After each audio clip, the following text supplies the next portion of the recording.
Welcome back to another video. তো আজিলৈ আহিছে এটা খুবেই বেছি জানিবলগীয়া কথা যেটো আপোনাৰ ডেইলি লাইফত নিশ্চয়কৈ চলিয়ে থাকে হয়তো আপুনি কেতিয়াবা কৰবাত ৰেষ্টুৰেণ্টত গৈছে নহলে বা কাৰোবাক যদি কিবা সাৰ্ভিস দিছে এই সকলোখিনি কথাত আপোনাৰ মনলৈ এটা টাৰ্ম নিশ্চয়কৈ আহে হেতু হৈছে জিএসটি জিএসটি একচুয়ালি হয় কি আৰু আমি জিএসটি কাক দিও এই সকলোখিনি কথাৰ উত্তৰ পাব আজি মোৰ ভিডিঅত গতিকে ভিডিঅটো স্কিপ নকৰাকৈ শেষলৈকে চাব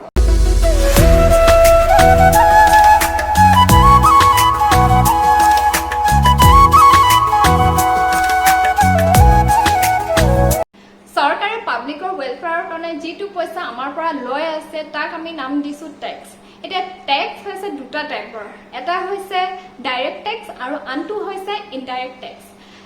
এতিয়া ডাইৰেক্ট ট্যাক্সত যেতিয়া এজন মানুহৰ ইনকাম ট্যাক্সেবল ৰেটতকে বাঢ়ি যায় তেতিয়া তাত লাগি যায় ইনকাম ট্যাক্স এটা ইনডাইৰেক্ট ট্যাক্সত হয় যিবিলাক আমি কিনা বেচা কৰো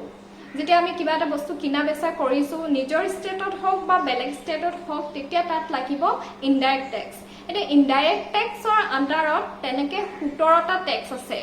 আৰু সেই 17টা ট্যাক্স যেতিয়া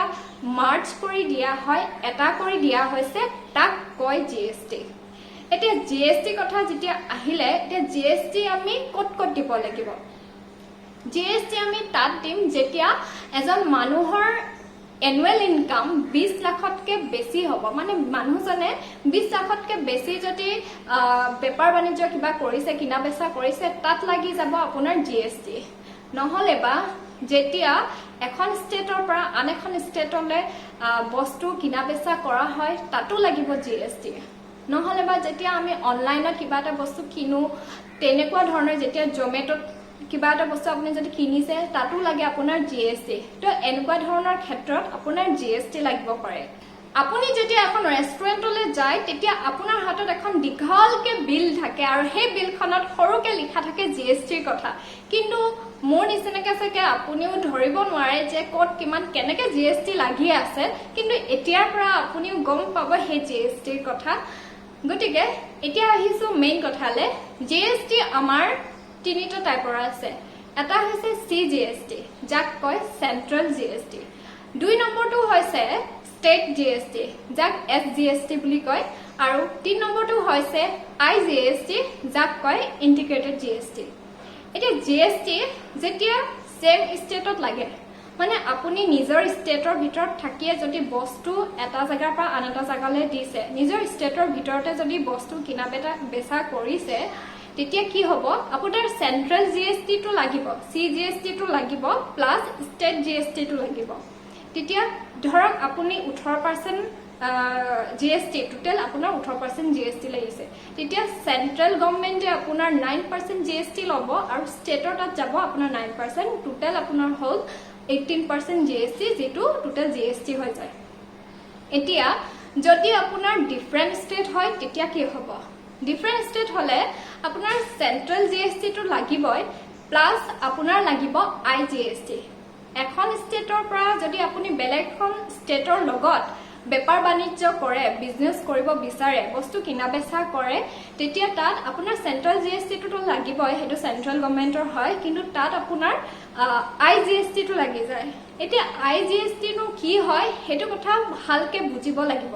একচুয়ালি বহুত বেছি গৰম লাগিছে কাৰণ মই একেবাৰে ফেন একো লোৱা নাই ভয়েসটো যাতে ভালকে আহক ফেনখন চলি থাকিলে ফেনৰ সাউন্ডটো আহি যায় আৰু তেতিয়া অকমান বেয়া আহি যায় কোৱালিটিটো হেতু কাৰণে মই ফেন অফ কৰি দিছো হেতু কাৰণে চাগে মই একেবাৰে ঘামি গৈছো যি কি নহওক পুনৰবাৰ ঘূৰি আহিছো এতিয়া ইন্টিগ্ৰেটেড জিএসটি লৈ আহো এতিয়া গম পালে ইন্টিগ্ৰেটেড জিএসটি আমাৰ এখন ষ্টেটৰ পৰা যদি বেলেগ এখন ষ্টেটৰ লগত যদি আমি কিবা কিনা বেচা কৰো তাত ইন্টিগ্ৰেটেড জিএসটি লাগে এতিয়া ধৰি লওক যদি অসমত কিবা এটা বস্তু বনিছে আৰু হেতু বস্তু বনি কিনে আমি বিকিবলৈ গৈছো কলকাতাত তেতিয়া সেন্ট্ৰেল যেটো জিএসটি আছে হেতুটো লাগিবই কিন্তু এতিয়া দুখন ষ্টেট হৈ গল এতিয়া ট্যাক্সটো দিম কাক মানে কোনে ল'ব ট্যাক্সটো হেতু এটা কোৱেশ্চন আহি গৈছিলে তেতিয়া কি কৰিলে সেন্ট্ৰেল গভৰ্নমেন্টে যদি ধৰক হে বস্তুটোত আপোনাৰ 18% ট্যাক্স লাগি আছে তেতিয়া সেন্ট্ৰেল গভৰ্নমেন্টে গুটে 18% লয় এতিয়া কি কৰে সেন্ট্ৰেল গভৰ্নমেন্টে 9% ট্যাক্সটো নিজৰ ওচৰত ৰাখিলে কিন্তু বাকি 9% যিখন ষ্টেটত আপুনি সেই বস্তুটো বিকিছে তাত সেই 9%টো দি দিয়ে অসমে সেই 9%টো নাপাব যিখন ষ্টেটত আপুনি সেই বস্তুটো বিকিবলৈ পঠিয়াইছে সেইখন ষ্টেটত সেই 9%টো দি দিয়ে এতিয়া IGSTৰ পৰা আমাৰ কি লাভ হ'ল যেহেতু সেই বস্তুটো অসমতে বনিছে সেই অসমতে সেই কোম্পানীটো আছে গতিকে তাত এমপ্লয়মেন্টটো পাই গ'ল কিন্তু সেই কলকাতাত যেহেতু বস্তুটো বিকিবলৈ গৈছে বিকিবলৈ যাওঁতে সেন্ট্ৰেল গভৰ্ণমেণ্টে টেক্সটো কলকাতাক দি দিলে হেতু গতিকে এফালে অসমো ডেভেলপ হ'ল লগতে কলকাতাও ডেভেলপ হ'ল কিন্তু আগতে এনেকুৱা নাছিলে আগতে বেলেগ বেলেগ জায়গাত বেলেগ বেলেগ টেক্স আছিলে কিন্তু এতিয়া ভাৰতৰ যিকোনো জায়গাত আপুনি যিকোনো এটা বস্তু কিনিবলৈ যাওক সবতে সমানে টেক্স থাকে কিন্তু আপোনাৰ পেট্ৰল তাৰপিছত আপোনাৰ ওয়াইন হেবিলাকত এতিয়ালৈকে টেক্স লগা নাই GST লগা নাই সৰি টেক্স নহয় GST লগা নাই গতিকে হেবোৰৰ বাবে যেহেতু এতিয়া ভাৰতখনক সমানে ইকুৱেলি সোৱা হৈছে GSTৰ ফালৰ পৰা GST অহাৰ কাৰণে বহুতখিনি ভাল হ'ল গতিকে নৰেন্দ্ৰ মোদী ডাঙৰীয়াক হেতু কাৰণে বহুত বেছি ধন্যবাদ যিয়ে GST এটো আনিলে গতিকে মোৰ ভিডিওটো যদি এতিয়া আপুনি চাই ভাল পালে অকমান হলে কিবা এটা গম পালে GSTৰ কথা তেনেহলে ভিডিওটো লাইক কৰি দিব আৰু যদি আপুনি নতুন হয় তেনেহলে চেনেলটো সাবস্ক্ৰাইব কৰি দিব ধন্যবাদ